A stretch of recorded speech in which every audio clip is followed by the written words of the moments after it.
La política es cultura, porque todo es cultura y porque somos radio. Radio Cultura. fmradiocultura.com.ar. Al derecho y al revés, un programa de radio que aborda diferentes temas con una perspectiva amplia y siempre fomentando el debate respetuoso de posturas diversas.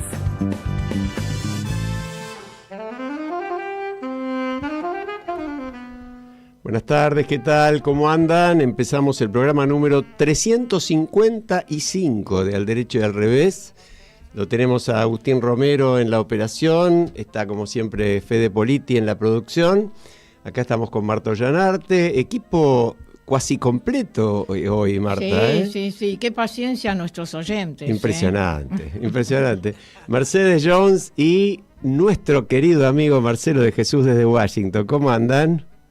Hola, ¿cómo están? Alejandro, Marta, Mercedes, qué gusto reencontrarme. Si bien estamos en contacto a veces por WhatsApp o por mail, esto es mucho más cercano, así que bueno, un gusto estar acá. En realidad quisiéramos tenerte en circunstancias donde podamos hablar de cosas lindas, gratificantes, amables. El tema de hoy es un tanto complicado, por eso necesitamos tu voz sabia. Bueno, pero antes de empezar con el tema más complicado y más terrible, como es el tremendo intento de asesinato de Donald Trump ayer, antes de ayer, Sí. cómo se van los días, Sí. es tremendo. Sí. Pero tenemos en el medio un episodio que también sucedió en Estados Unidos, que también tiene sus complejidades, ¿no? Por un lado, la Argentina volvió a tener un disfrute momentáneo, muy intenso, decenas de miles de argentinos en las principales plazas de todo el país festejando un nuevo título, la Copa América, de este grupo maravilloso de jugadores y de cuerpo técnico que tanta alegría nos han dado y que tan poca relación parecen tener con la coyuntura de la Argentina de estos años. Y por el otro lado, el escándalo tremendo que precedió a ese partido, con gente metiéndose en el estadio hasta por tubos de ventilación, enfrentamientos con la policía, niños que tenían con sus padres sus entradas y no pudieron entrar. Los desmanes acá en Los desmanes después en el Obelisco. Un muerto. Un muerto en circunstancias inconcebibles, sí, ¿no? Lo terrible es que tengamos que estar hablando de la parte negativa cuando en realidad el deporte, el fútbol y todos los deportes deberían ser gratificantes, honrados, practicados, estimulados, pero bueno, siempre ocurren estas cosas. Pues yo lo quiero escuchar a Marcelo, pero digo, hay otra escena que quedó grabada para siempre seguramente, muy fuerte, que es Lionel Messi llorando por no poder estar con sus compañeros, ¿no? Llorando en el banco de suplentes con un tobillo destrozado. Eso hacía llorar era impresionante. A cualquiera, aún al más rígido e inconmovible, ¿no? Y podríamos tener un poquito más de eso, ¿no? Que no sea solamente en el fútbol. Marce, contanos lo que viviste ayer en cuanto a qué repercusión tuvo, primero, todo este escándalo. ¿Tendrá consecuencias? ¿No las tendrá? ¿La culpa es de la Organización de los Estados Unidos? ¿La culpa es de la Conmebol? Contanos algo. Bueno,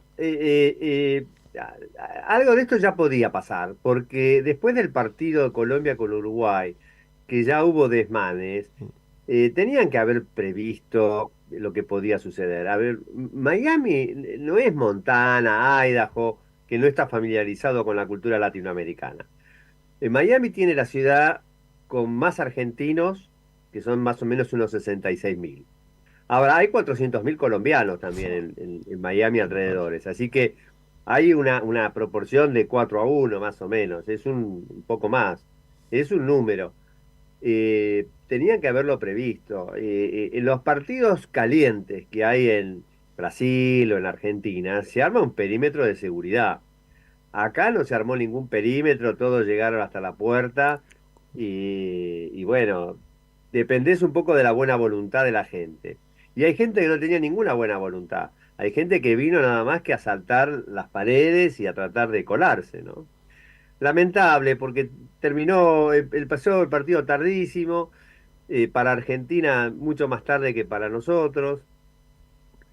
Así que bueno, la alegría del final, por supuesto, pero lamentable que no haya podido ingresar la gente que tenía que ingresar, hay gente que pagó mucha plata, 4.000, $5.000 para las entradas. Bueno, Sí, y por ahí algunas cosas, sí, pero no nos vamos a quedar mucho en el tema, pero algunas cosas que dijo otro argentino, el entrenador de Uruguay, Marcelo Bielsa, un tipo muy respetado en el ambiente, y que señaló lo que al propio Scaloni lo quisieron sancionar por decir, ¿no? Campos de juego que no eran aptos para la práctica del fútbol, estado de los campos espantosos, las propios estadios eran de fútbol americano, que no tiene que ver con el fútbol nuestro. Una improvisación que, bueno, es preocupante pensando que en 2 años Estados Unidos va a organizar el próximo Mundial, ¿no? Sí. Y, bueno, ahí hay dos cosas. Perdón, Marta, vos querías hablar. no, yo ya pensaba pasar al otro tema, que está Entonces, vinculado también con la cuestión de oración. seguridad, ¿no? Sí, una oración nada más. El Mundial lo organiza la FIFA en realidad, así que ellos van a estar controlando mejor que la CONCACAF o que la CONMEBOL. En segundo lugar, se disputaban en estadios de fútbol americano por la capacidad. Acá una cancha de fútbol normal, digamos, puede tener 20.000, 25.000. Las de fútbol americano son de 60.000, 80.000. Incluso la de una universidad puede tener 60.000 plazas. Claro. Por eso se tiene que disputar en turf o cambiar el pasto, ¿no? Pero bueno, si quieren pasamos ya al tema de ahora, ¿no? Bueno, vos mencionabas al comienzo una serie de cuestiones que dieron lugar a estos desbordes y que por supuesto tienen que ver con la seguridad. Salvando todas las distancias, el atentado contra el expresidente Trump también pone en juego una cantidad de cosas que hacen a la seguridad. ¿Cuál es tu opinión? ¿Qué se dice en este momento? Vos estás, digámosle a nuestros oyentes, estás en Washington en este momento, ¿no? Sí, sí, sí. ¿Qué se dice? Y contanos algo en relación a la vida cotidiana. ¿Qué pasa con el espacio público después de qué pasa con los aeropuertos? ¿Qué pasa con los edificios? ¿La gente en la calle? ¿Se habla de esta cuestión? La verdad, no mucho, no. La vida transcurre normalmente, lo cual también es una noticia, ¿no? Porque es el atentado contra un candidato a presidente que tiene muy buenas chances de volver a hacerlo. Pero no, te diría que acá el clima es de una gran normalidad en ese sentido. Lo que se habla mucho es, claro, con el diario del día después, quién es el responsable de lo que pudo haber pasado. Claro. Entonces, el primer foco es el servicio secreto. De eso hay muchas versiones, ¿no? El servicio secreto podría haber recibido algún aviso, como que vieron al tirador antes, que el tirador estaba dentro de un perímetro que el servicio secreto tendría que haber controlado, que es un edificio en altura. El servicio secreto dice que no, que esa distancia ya le correspondía a las autoridades locales, en fin. Además ahora están diciendo que hubo más de un tirador, ¿no? Serían 3, no se sabe. Y no se sabe eso. La verdad que lo último que yo sabía es que es un lobo solitario, ¿no?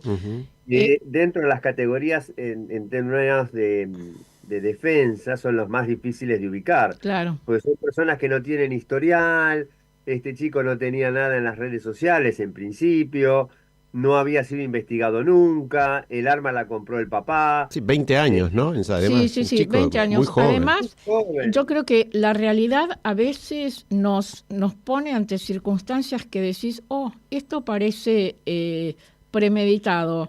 Crook, que así es el nombre del tirador, es en inglés, vos nos dirás, villano, ladrón, ¿no? Sí, delincuente, es un delincuente así. Es cierto. Ahora. Marcado por el apellido. Sí, marcado por el apellido. Además hay que tener experiencia para tirar con ese rifle a esa distancia, ¿no? Tal cual. porque podría haber ido a un árbol el tiro si uno no sabe. Pero si uno sabe, tiene que haber practicado en algún momento, en alguna oportunidad para tirar. Claro.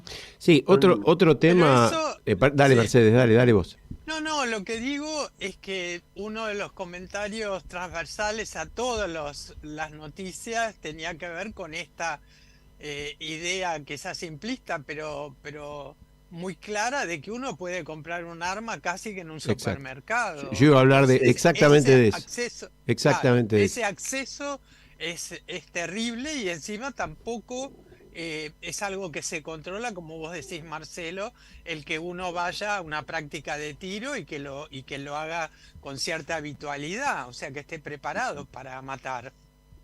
Sí, había un par de comentarios que me parecía interesante para la audiencia, ¿no? Aparte de este chico que está registrado como republicano, pero que también apoyó a Biden, en fin, por unos pocos dólares. Pero este atentado ocurrió en lo que se conoce como Trump Country, es decir, el país de Trump, porque esa zona de Pensilvania es sumamente republicana y Trump ganó muy bien ahí. Entonces, es muy sintomático que esto haya ocurrido en un lugar no hostil, sino por el contrario, tan amigable para el expresidente. El punto dos es, ¿cómo va a cambiar la retórica de Trump ahora con respecto a los inmigrantes? Porque él viene diciendo que los inmigrantes son o delincuentes o escapados de un hospital neuropsiquiátrico. Pero este es un norteamericano puro y de pura cepa, es blanco además. No es un ciudadano que se convirtió Claro. en nada. Entonces, este discurso de Trump contra los inmigrantes, con esas características, yo no sé si lo van a revisar con este atentado de este chico. Y, Vos sabés que yo iba a hacer sí, a un ver. comentario histórico muy breve, ¿no? 4 presidentes Sí. norteamericanos fueron asesinados: Lincoln, Garfield, McKinley y Kennedy, John Fitzgerald Kennedy. ¿Quién no recuerda qué estaba haciendo en el momento que En se lo enteró mataron, exacto, del atentado contra Kennedy, tal cual. ¿no? Los que teníamos edad para Sí. recordarlo, sin Sí, ninguna sí. duda lo recordamos. Pero además hubo cantidades de atentados contra otros: Truman, Reagan, Ford, los dos Roosevelt, Sí. tanto Theodore como Franklin. Hubo dos precandidatos uno que iba a ganar las elecciones, como Bob Kennedy, el hermano de John, que fue asesinado, y otro que no iba a ganar, pero que era competitivo, George Wallace, el sureño racista también, que quedó inválido para toda su vida. Es decir, es una historia de violencia muy fuerte, y a mí me resultaba paradójico, Marce, quería una reflexión tuya sobre esto, cómo quienes más han postulado que está en la Constitución el derecho a portar armas, como decía Mercedes, ¿no? Que se compran en un supermercado un arma para tirarle un tiro a alguien a 150 metros, se compra en un supermercado. ¿Qué dicen frente a esto? ¿Sigamos vendiendo armas? Bueno, en primer lugar, esta es una violencia muy focalizada en la violencia política. La vida diaria en Estados Unidos, el crimen viene descendiendo, ¿no? Baltimore, por ejemplo, que es una de las que estaba entre los primeros 5, sigue estándolo, pero el crimen, el homicidio, el crimen violento, todo eso se ha reducido desde el año pasado y el anteaño. Así que estamos viviendo una situación donde no es perfecta, pero es muy pacífica en términos generales. Entonces, es una violencia, digamos, política muy focalizada en los líderes políticos. También hubo otro atentado hace 3 años contra un legislador. Ellos juegan un partido de congresistas al béisbol y en el medio de la cancha alguien empezó a tirar tiros y agarró a un senador y a un representante. Bueno, también esa violencia existe. Esa es la única reflexión que yo podría agregar para lo que mencionás, ¿no? Qué bárbaro, Yo ¿no? te quería preguntar de todas maneras, la imagen de Trump con el puño diciendo lucha, Mm. lucha, como no, esa imagen, ¿cuál fue la lectura que se hizo? ¿Qué interpretación? Mirá, hoy en la BBC la periodista entrevistó a varios norteamericanos que estuvieron ahí en el rally, haciéndoles la misma pregunta. No está muy claro significa, bueno, ahora tenemos que salir a pelear y a luchar, literalmente, o si tenemos que decir, tenemos que ser fuertes. Ese puño levantado, gritando fight, bueno, es eso. Después la multitud, cuando él se iba, empezó a gritar USA, USA, bueno, eso parecía más lógico, pero es difícil interpretar qué quiso decir. Yo creo que es una muestra, o que quiso dar una muestra de que estoy bien, de que soy fuerte y de que esto no me va a vencer. Yo lo interpretaría así. Las personas, algunos lo interpretaron en forma un poco más dura, algunos, Más literal, digamos. más literal, sí. Claro, Sí. en algunos casos uno puede decir, en circunstancias tan terribles como esta, la persona agredida reacciona con humildad, ¿no?, hacia el futuro. Pero no es este el caso de los omnipotentes, los casi feroces como Trump, que seguramente esto va a incrementar su odio. Bueno, Algunos, con Bolsonaro pasó lo mismo. claro, algunos, Claro. no sé, leía ayer alguno de los tantos comentarios de alguien de Estados Unidos que decía, cambió todo, pero no cambió nada. No cambió nada en el sentido de que de aquí a noviembre, que es el próximo destino electoral de los estadounidenses, sigue y quizá aumentando su porcentaje el mismísimo Trump, Sí, ¿no? sí. Sí, sí, mira, en línea con lo que decís, Marta, después del atentado, el mismo sábado a la noche y durante el domingo, el equipo de Trump venía diciendo que más que una explicación, estaban buscando responsables. Y decían, esto es lo que logró Biden, diciendo que Trump es un autoritario y que es un dictador, en fin. Dicen, esta retórica agresiva es lo que genera o lo que generó el atentado, ¿no es cierto? De eso el equipo de Trump insistió bastante, que la persecución demócrata judicial, la persecución que lo han querido poner en la cárcel, todo eso es parte de una gran campaña que culminó con este atentado. Ahora, vamos a ver cómo sigue en los próximos días, porque Biden lo llamó a Trump para saludarlo, Sí. para ver cómo estaba. Después Biden dio un discurso muy correcto, que la violencia política no es aceptable. En fin, vamos a ver qué dice Trump. De todas formas, les cuento unas noticias de último momento. Hace una hora y media se reunió la convención republicana, sigue reunida, pero ya oficialmente Trump es el candidato republicano y Trump ya eligió a quién va a ser su vicepresidente. Eso te iba a Es un preguntar. senador. ¿Y quién? Eso te iba a ver, preguntar, porque decinos. es un hombre muy joven, ¿no? A ver, decinos. Sí, contanos. y que era crítico de Trump, ¿no? Exactamente. Él compitió contra Trump cuando Trump finalmente fue el candidato elegido en el año 2016, pero después se convirtió en un trumpiano de primera hora. También es una persona que habló del fraude de la elección que perdió Trump, y es un senador blanco además. Y bueno, él podría haber elegido a un senador, Tim Scott, de Carolina del Sur, no le hubiera venido mal, es negro, es de un estado del sur, y bueno, pero bueno, se quedó con él. Las Claro, razones todavía no como las conozco, pero alguien que no le James suma ni un Blake. voto, ¿no? Parecería, digamos que en todo caso es tropa propia, muy querido por sus propios votantes, ¿no? sí, sí. Contanos el perfil de Vance, si Sí, podés, no, Marcelo. Vance es un hombre relativamente joven, es abogado, blanco, digamos, no es que ha tenido una carrera destacada en el Senado, y, en fin, la verdad es que él venía sonando, estaba en la lista corta, Ujú. pero yo creo que Trump podría haber elegido a Tim Scott de South Carolina o al gobernador de Dakota del Norte, que sí hizo bastante campaña en las primarias, estuvo haciendo carrera junto a Trump, que era otra persona que podría haberlo ayudado. Pero bueno, Dakota del Norte no trae muchos votos, Ohio sí. Bueno, mucho más de Vance.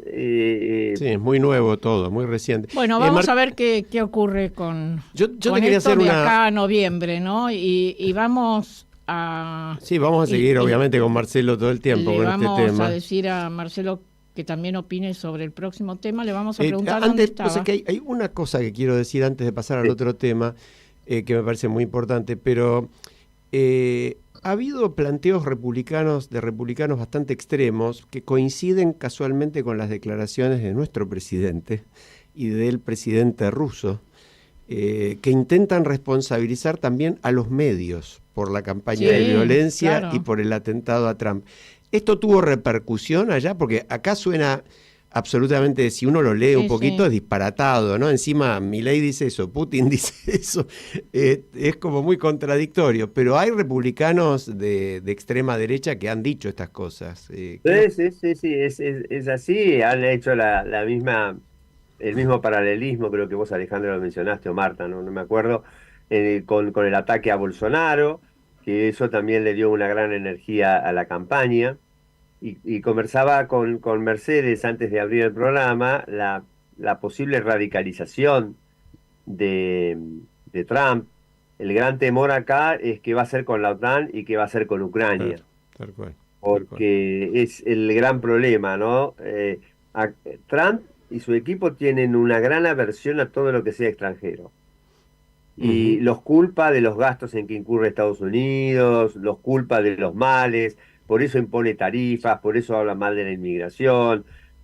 Siempre va a encontrar alguna explicación. Así que probablemente encontremos si le toca a Trump ser el presidente, un país más cerrado en sí mismo y siendo como él una política más transaccional, ¿no? ¿Qué me das vos? Pero como vos bien lo dijiste hace unos momentos, Marcelo, justamente Crook, el autor del atentado, el villano en la traducción del inglés, o delincuente, no es inmigrante, es un americano típico. Marta, perdón, corto porque tenemos pocos minutos para la pausa, y vos traes un tema que tiene muchísimo que ver también con que todos recordamos dónde estábamos hace casi 30 años, ¿no? Que se van a cumplir el miércoles se cumplen, ¿verdad? 30 años. El espantoso atentado a la AMIA, el más horrible atentado terrorista de la historia argentina. Sí, y todavía sin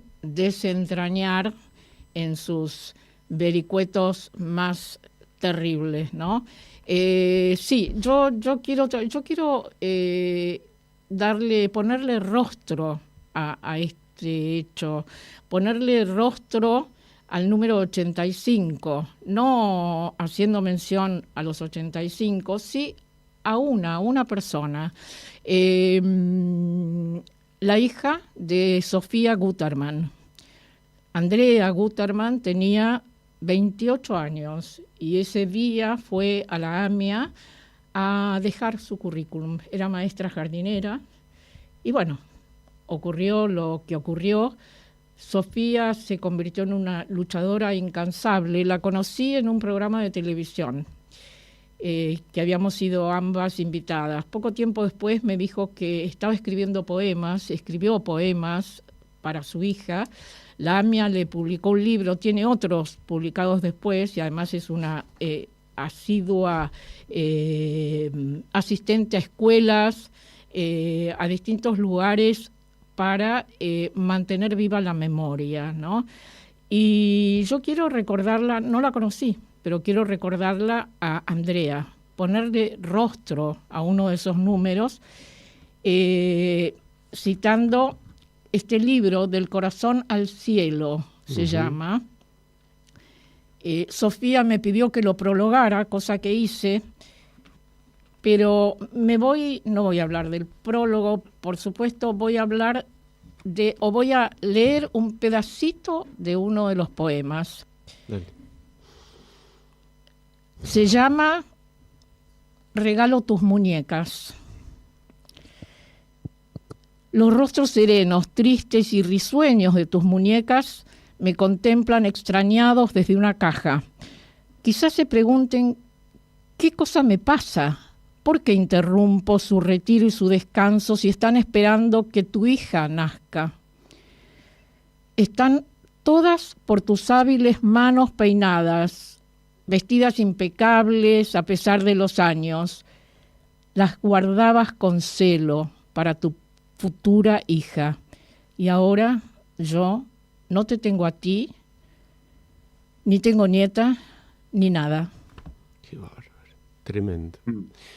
Tremendo nuestro homenaje a las víctimas del atentado a la AMIA, nuestro deseo, como siempre, de memoria, de verdad y de justicia en todos los terrenos. Marcelo de Jesús, muchas gracias por tu participación. Te No, mandamos... al contrario, pero quiero hablar un segundito sobre la AMIA. Dale. Me faltaba, como Mercedes venía muy callada hoy, alguien tenía que violarme el cierre para la pausa. Dale, dale. Pero yo ese día pasé media hora antes del atentado, porque yo trabajaba en Corrientes al 2300, Corrientes y Pasteur.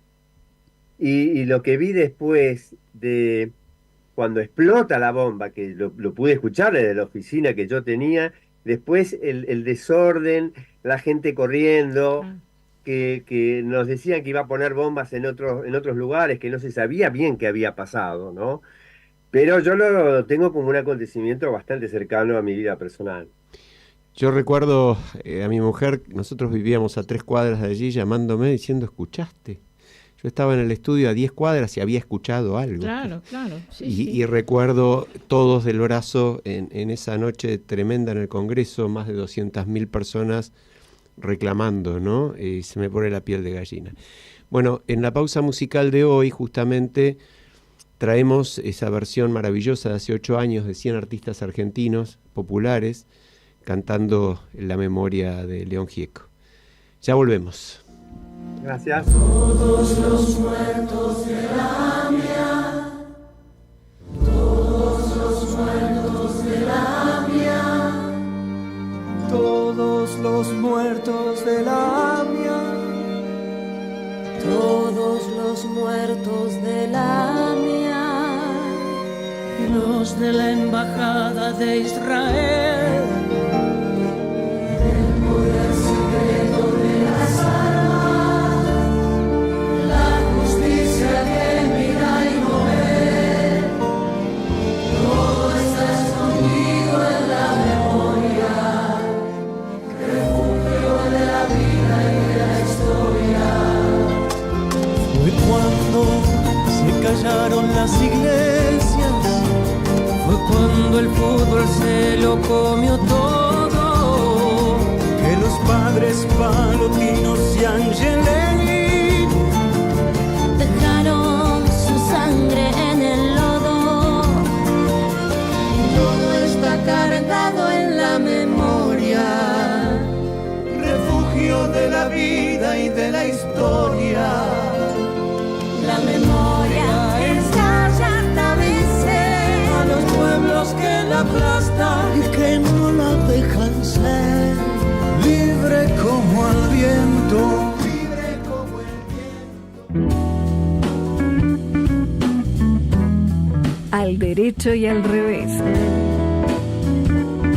Un programa que invita a pensar con la mente abierta sobre los temas actuales, políticos, institucionales, judiciales, económicos, sociales, científicos y de interés general.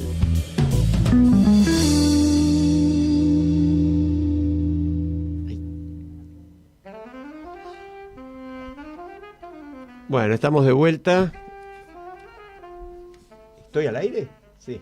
Es que me gusta la música, o sea, qué linda, qué maravilla, Piazzolla. Estamos al aire conmovidos todavía, porque además esa versión, Marta, de la memoria es tremenda, Sí. tremenda. Visualmente, si ves el video es todavía mucho más fuerte.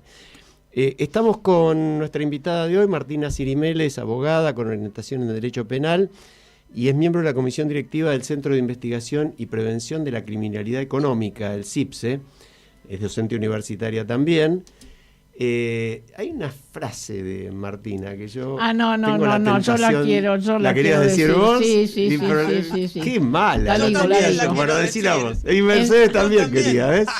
Y sí, además con todo esto que venimos hablando, Martina dice, en tiempos de crisis sonreír es revolucionario. Tal cual.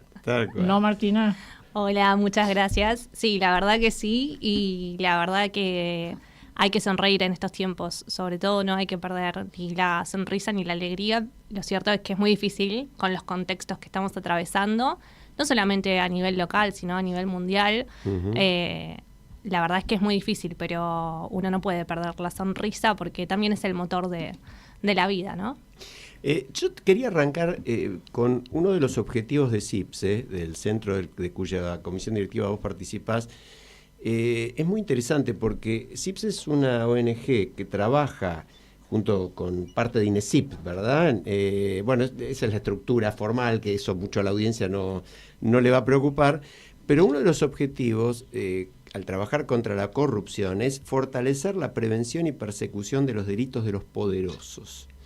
En una reciente declaración de CIPSE, donde se denuncia un escandaloso pacto de impunidad en la causa Cuadernos de las Coimas, tema del que hablamos ya en el programa, pero ustedes dicen que ese proceso visibilizó que tanto el poder político como el poder económico son parte del fenómeno de la corrupción, que la criminalidad empresarial contribuye al vaciamiento del Estado y que funcionarios y empresarios se unen a fin de lograr negocios espurios a costa de los intereses de la sociedad. Hay un pacto transversal. Claro, yo quería pedirte que nos hables de eso y de por qué pensás que cuando se habla de corrupción se hace en general foco en los funcionarios públicos y no precisamente en el poder económico, en los empresarios. Justamente yo creo que viene por esto de un pacto de impunidad, pero también hay una creación de un sentido común. Uno asocia la corrupción y asocia directamente al funcionario público como si fuera una moneda de una sola cara, y sin embargo el poder económico es quien más se beneficia. Lo vemos en estos casos. Cuadernos es un caso que tiene involucrados funcionarios, que tiene involucrados empresarios y seguramente tiene involucrados muchísimos otros actores que no están en el caso en concreto. Es una mega causa que a lo largo del tiempo fue presentando esta teoría, ¿no? En donde los empresarios terminaban siendo víctimas del funcionariado público, cuando en rigor de verdad acá hay empresarios que se beneficiaron de estas maniobras. Lo de Calcaterra es un claro ejemplo, pero acá también es transversal. No solamente está el Poder Ejecutivo, no solamente está el Poder Económico, sino que está el Poder Judicial, está el Ministerio Público Fiscal, están diversos actores que contribuyen a que exista un pacto de impunidad. Y que esto no es nuevo, porque si nos vamos a las causas del 90, si nos vamos a las causas del 2000, hace poco inició el juicio del caso de Skanska, después de 18 años. Entonces, acá hay que mirar un poco más alto y no quedarnos detenidos en este sentido común, sino pensar cuáles son las herramientas que podemos aplicar para perseguir eficazmente. Y necesariamente tenemos que dotar a un Ministerio Público Fiscal de herramientas para que sea seria la persecución. ¿Cuáles serían esas herramientas? En primera instancia hay que instalar el sistema acusatorio a nivel federal.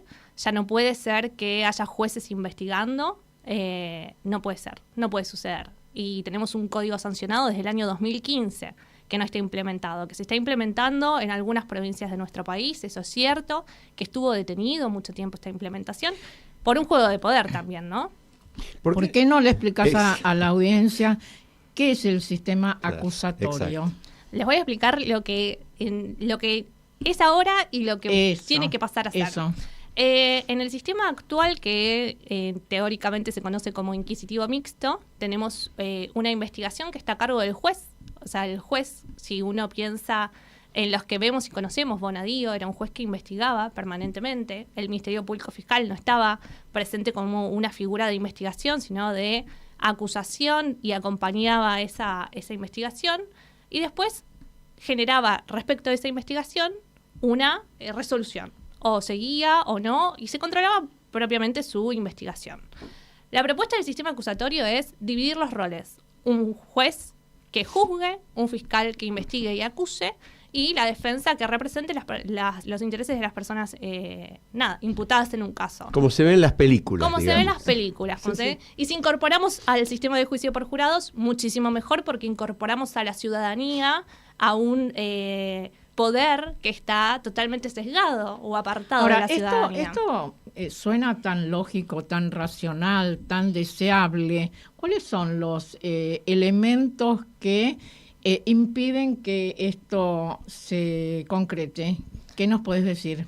Son múltiples los elementos, pero acá también hablamos de sacarle poder a los jueces, ¿no? Esto está claro, porque si nosotros sacamos las facultades de investigación al Poder Judicial, estamos tocando las estructuras del Poder Judicial propiamente dicho. Incluso cuando incorporamos la figura del juicio por jurados, le sacamos el poder también a los jueces, que es un poder muy, muy, muy concentrado, ¿no? Vos sabés que hay una reflexión, Mercedes, hago una sola cortita, vale. Mercedes, porque tiene que ver con esto.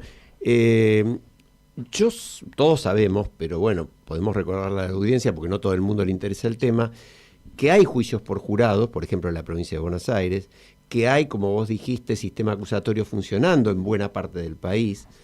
Casualmente, entre comillas, Comodoro Pi es justamente el lugar donde se juzga la corrupción, todos los delitos de corrupción importantes de la Argentina. Ahí no funciona el sistema acusatorio. ¿Mi presunción es demasiado paranoica o es así? No, la verdad es que no funciona. Lo cierto es que en Capital Federal no funciona el sistema acusatorio, que estuvo mucho tiempo detenido el proceso, ¿no? También de implementación. Volviendo a lo mismo, esto es algo que yo le repito a mis alumnos y alumnas, una ley de sistema acusatorio se sancionó en el año 2015. Estamos en el año 2024, se debería estar implementado en todo el país y sin embargo no es solamente Capital Federal, donde sí se manejan grandes causas de corrupción, sino y de criminalidad económica. A mí me gusta decir más criminalidad económica para cambiar un poco esto del sentido común, sino que a lo largo y ancho del país tardó mucho. Recién ahora, con cuestiones que son también muy coyunturales, se empieza a expandir la aplicación de este sistema, la implementación de este sistema. Que lo cierto es que es un gran logro igualmente, porque era necesario. Sin embargo, no puede ser que estos procesos duren tanto tiempo. Mercedes. Bueno, yo quería cambiar un poquito el tema, pero en la línea de las investigaciones y de los temas que vos tratás, Martina. En un texto, La trata sexual en Argentina a 10 años de la ley y qué investigó la justicia, es la pregunta. Vos allí tomás el capítulo 7 y hablás del delito de trata y de las investigaciones patrimoniales. Decís, medio que para el lego y para la audiencia, uno de los focos que vos planteás en diferentes tipos de delitos es justamente el núcleo de lo patrimonial, de lo económico, y me parece una perspectiva en algún punto tan novedosa y pareciera que tan necesaria que me encantaría que lo explicaras, por supuesto que sintéticamente, pero que explicaras en qué consiste esta perspectiva.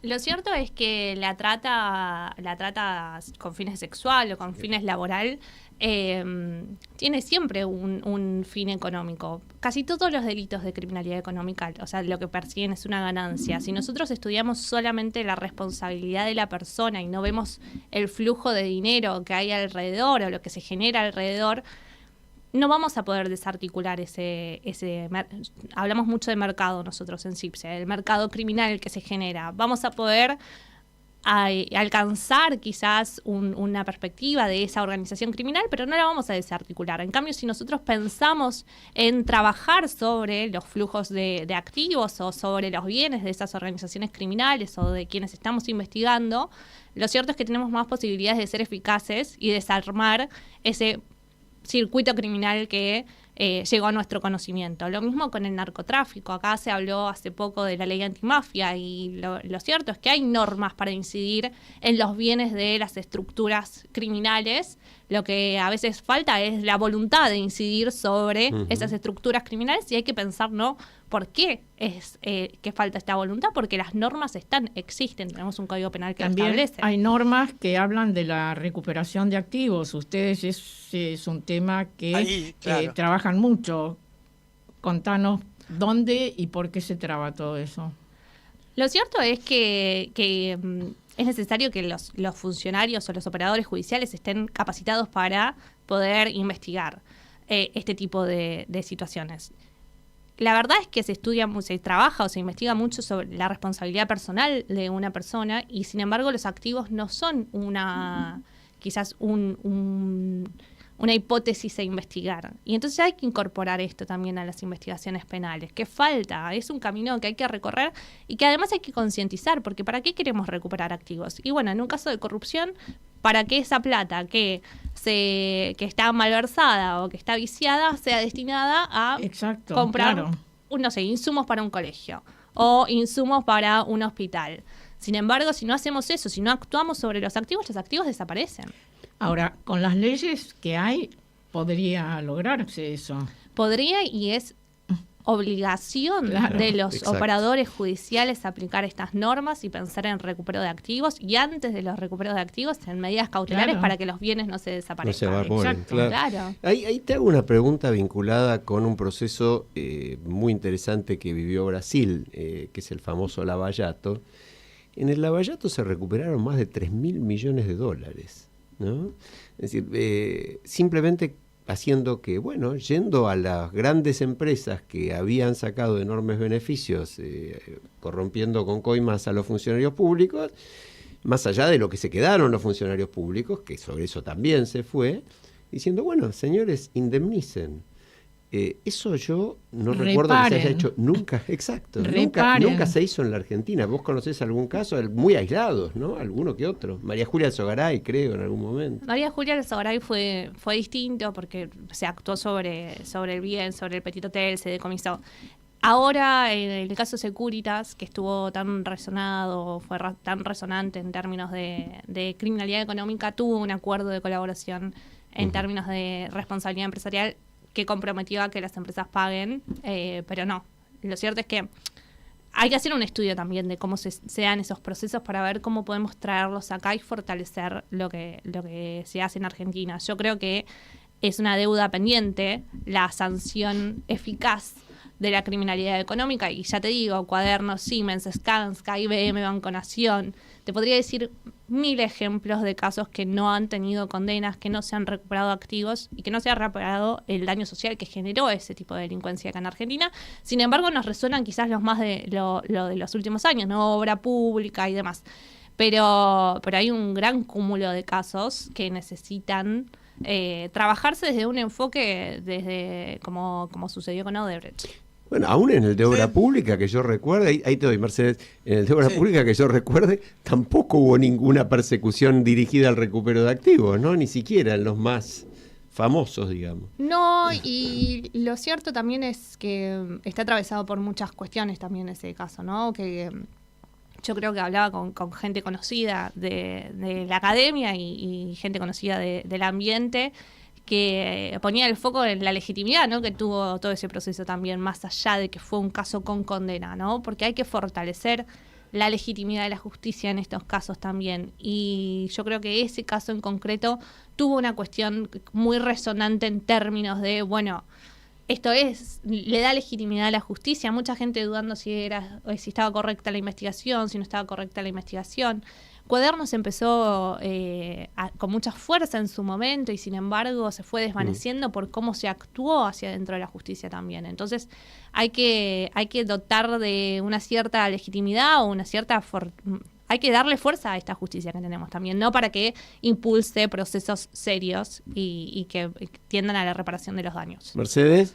Sí, yo querría repetir el nombre CIPSE, Centro de Investigación y Prevención de la Criminalidad Económica.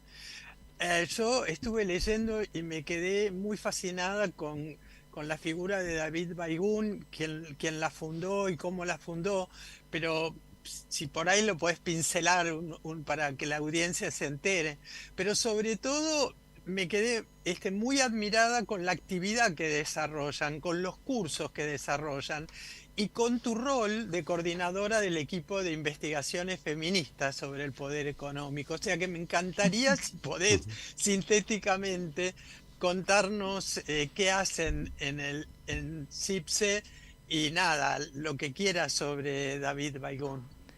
Yo creo que de David lo que puedo contar El tute. El tute. Lo que puedo contar es justamente no este ímpetu por crear una organización junto con Alberto Binder, Pedro Vizcay y demás en un año que fue el 2003 que se creó el CIPSE, que fuera a trabajar estos temas, ¿no? Y fuera a trabajar estos temas con tanta seriedad y con tanto esfuerzo. Yo hoy justo tenía una reunión con Pedro y contábamos que una de las primeras acciones del CIPSE fue desplegar una base de datos de causas de corrupción cuando en el país no había nada sistematizado respecto de corrupción y criminalidad económica. Entonces, visibilizar que esto es una cuestión que daña mayoritariamente, ¿no?, a los sectores más vulnerables también, la corrupción y la criminalidad económica. Esto es lo que dice el tute, o lo que decía, es justamente daña a los sectores más vulnerables de la sociedad. Y ahí viene también esto de,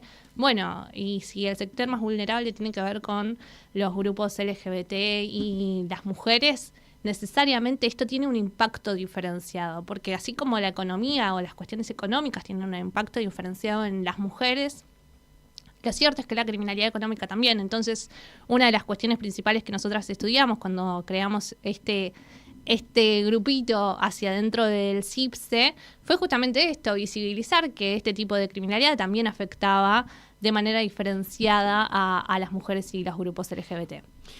Martina, yo te quería preguntar sobre una iniciativa que surgió, de la cual CIPSE fue parte hace 5 años ya, que a mí me parece una de las iniciativas más valiosas que se han hecho en materia de corrupción, que es el Acuerdo Social Anticorrupción. Hecho lo hemos mencionado algunas veces en el programa, pero vale la pena recordarlo, hecho por 4 entidades: Poder Ciudadano, CIPSE, ASIG y Directorio Legislativo, si mal no recuerdo, 4 expertos que tenían la particularidad, además de su trayectoria, de pensar muy distinto entre ellos. Una iniciativa realmente bárbara, y convocando a la ciudadanía que participe, y se lo trasladaron, como nosotros con Marta hemos hecho con otras iniciativas tan fallidas como esa. Bueno, de acá tiene que surgir un acuerdo de cooperación, ¿no? Claro. Entre el CIPSE y esto que ha presentado contra la corrupción y nuestro CONAPEI, ¿no? Por ejemplo. Pero bueno, quería que le hables un poco a la audiencia. Esa era una propuesta bastante integral de cómo enfrentar a la corrupción, que además no era ni ir a cazar brujas por malas que fueran, digamos, porque así también las hay y también hay que cazarlas, pero no era eso, ni nada específico contra nadie, sino un planteo de cómo hacer de la Argentina un país que se pueda defender de toda esta criminalidad económica. Fue un proceso muy rico en su momento, justamente porque las personalidades, además de ser las organizaciones, nosotros somos todas organizaciones compañeras, pero había personalidades, especialistas que eran muy diversos y muy diversos en términos políticos partidarios también, ¿no? Y lo que se buscó fue eso, una diversidad que pueda sentarse, discutir y establecer puntos de acuerdo para comprometer a los candidatos a avanzar seriamente en materia de criminalidad económica y de corrupción. Y fueron muchas discusiones porque la cuestión esencial en ese momento, yo me acuerdo de debates que se daban, era justamente esto, o sea, dejemos de generar un sentido común en donde hablemos de corrupción asociada solamente al funcionario público, sino que pensemos un poco más amplio, porque se daba muy bien la coyuntura en ese momento de decir, bueno, a ver, hay un sector privado o que captura al Estado o que se constituye como el Estado, ocupando los lugares del poder. Y entonces hay que poder generar normativas y compromisos de quienes van a asumir la función pública, de que eso no puede ser, no puede darse así y que hay que cambiar las normas. ¿Qué les pasó en el transcurso de estos 5 años? ¿Y en qué estado están ahora? ¿Qué nos pasó? Nos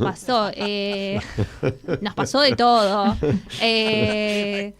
Yo creo que no hay una respuesta única a esa situación. Yo creo que lo cierto es que tenemos una gran problemática en ese sentido. No hay una concepción seria de los partidos políticos cuando asumen el poder de decir, bueno, a ver, esta es mi clara directiva en materia de criminalidad económica y corrupción. Y escucho a la sociedad civil y creo que no es un problema solamente nuestro. A nivel regional esto se da en Centroamérica, justo que estamos estudiando en CIPSE algunas cuestiones de Centroamérica, es muy similar. Entonces hay como una cuestión de no tomar en serio esta situación, pero además porque realmente si nosotros tomamos las patas de, ¿no?, la criminalidad económica, también tenemos el financiamiento ilegal de la política, tenemos el funcionario que es sobornado, tenemos el que pide una coima, tenemos un montón de patas estructurales, tenemos los bancos, tenemos el poder económico en su magnitud metidos acá. Entonces hay que tomar el toro por las astas muy, muy fuerte en este sentido, me parece. Tenemos todo eso y tenemos al conjunto de la sociedad que dice, bueno, esto siempre fue así, esto, lo que es público es de nadie, y el que llega y asume el poder, bueno, sí, hace lo que puede, lo que quiere, roban, pero hacen tantísimas cosas que podemos rescatar de la cultura popular y que necesariamente tenemos que empezar a cambiar hábitos sociales en relación a esto y comprensión de que esto nos afecta absolutamente a todos y, como decimos en el documento de la CONAPEI, la corrupción mata. Sí. Sin dudas. Ahí, Martina, a mí me interesa mucho, me pareció muy fuerte un viraje que no sé si es así realmente, porque cuando uno lee, y en mi caso por ahí tergiverso, me pareció también un poco interesante el trabajo que están haciendo con la Federación Argentina de Municipios en iniciativas que tienen que ver con la promoción de la integridad y la transparencia en anclaje territorial, que a mí esta cuestión de controlar y de punir me parece que es necesaria.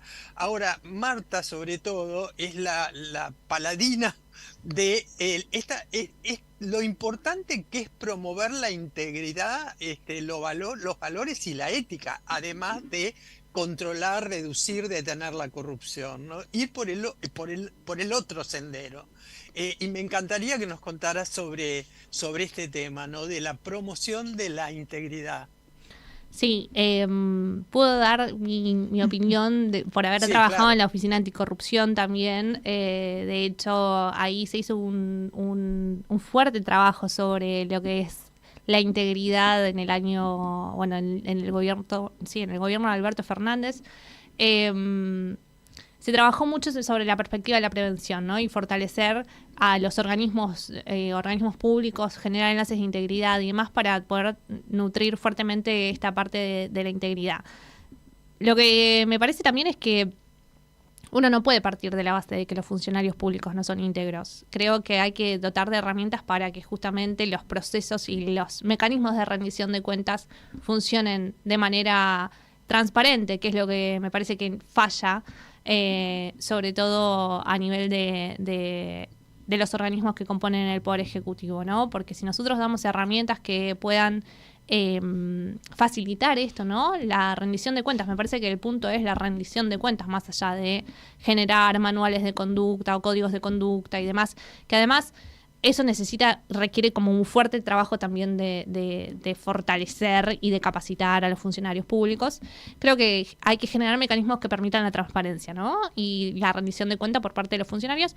Y también esto, valorizar la función pública. O sea, la función pública es... yo creo que es el lugar desde donde se toman las decisiones de más alto impacto. Es ese lugar y tiene que revalorizarse, me parece. Creo que el funcionario público está como muy devaluado, si se quiere, y sin embargo ocupa un lugar esencial en la sociedad. Y yo creo que eso también hay que volver a... La gente tiene mucha desconfianza en el funcionario público y la verdad es que quien está ejerciendo la función no siempre es corrupto.